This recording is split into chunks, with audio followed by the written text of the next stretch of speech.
కుంభరాశి వారికి ఈ వారం చాలా అనుకూలమైనటువంటి వారంగా చెప్పవచ్చును. ఈ రాశి వారికి లాభస్థాన స్థిత శుక్రుడు, దశమ కేంద్ర స్థిత రవి, చంద్రబలము, రాహువు ఈ గ్రహాలన్నీ కూడా అనుకూలమైనటువంటి గ్రహాలుగా చెప్పవచ్చును. వీటన్నిటితో పాటుగా షష్ఠస్థానంలో ఉండేటువంటి కుజుడు యోగదాయకుడుగా చెప్పచ్చు. అంటే దాదాపుగా ఈ వారంలో మిగతా అన్ని రాశులతో పోల్చుకుంటే ఎక్కువ గ్రహాలు అనుకూలించేటువంటి రాశిగా కుంభరాశిని చెప్పచ్చు. మరి ఈ గ్రహాల యొక్క అనుకూలత వల్ల ఏమవుతుంది? కార్యజయం కలుగుతుంది, అలాగే మనస్సంకల్ప సిద్ధి కలుగుతుంది.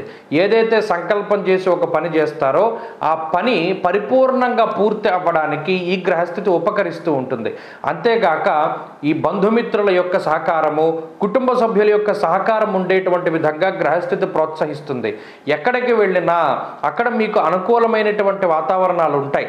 కొత్త ఉద్యోగంలో చేరినా, లేదా ఉద్యోగం కోసం ప్రయత్నం చేస్తూ ఉండి ఇంటర్వ్యూకి వెళ్ళినా, లేదా ఏదైనా ఒక పరీక్ష రాయాలన్నా ఆయా ప్రాంతాల్లో అన్నీ కూడా మీకు అనుకూలమైనటువంటి వాతావరణాలు ఉండి అక్కడ మీరు ఉన్నతి చెందేటువంటి, అంటే ఏదైనా ఒక ప్రమోషనో లేకపోతే ఉద్యోగం కోసం ఇంటర్వ్యూ క్లియర్ చేయడమో, రిటర్న్ టెస్టులు క్లియర్ చేయడమో ఇటువంటివన్నీ కూడా పాజిటివ్గా జరుగుతాయి. ఆర్థికపరమైనటువంటి ఎదుగుదల ఉంటుంది. కుజుడు షష్ఠస్థానమందు ఉన్నప్పుడు ధనలాభో, ధాన్యలాభో, వస్త్రలాభో, యశస్తథ అన్నారు. అన్ని రకాలైనటువంటి లాభాలని కుజుడిస్తారు. శత్రువులపై పూర్తి విజయాన్ని ఇస్తారు. అలాగే అనాలోచితమైనటువంటి నిర్ణయాలు తీసుకునేటువంటి అవకాశాన్ని ఇవ్వడు. ఎంతసేపు తీక్షణమైనటువంటి ఆలోచనల ద్వారానే ఒక నిర్ణయాన్ని తీసుకుంటారు. ఇలా సర్వత్రా మంచి పరిస్థితులు, శుభ కార్యక్రమాలు, శుభవర్తమానాలు, బంధుమిత్రుల యొక్క ఆగమనము, విద్యా ఉద్యోగ వ్యాపారాలలో ఎదుగుదల ఇవన్నీ కూడా చాలా చక్కగా ఈ రాశి వారికి కనబడుతూ ఉన్నాయి.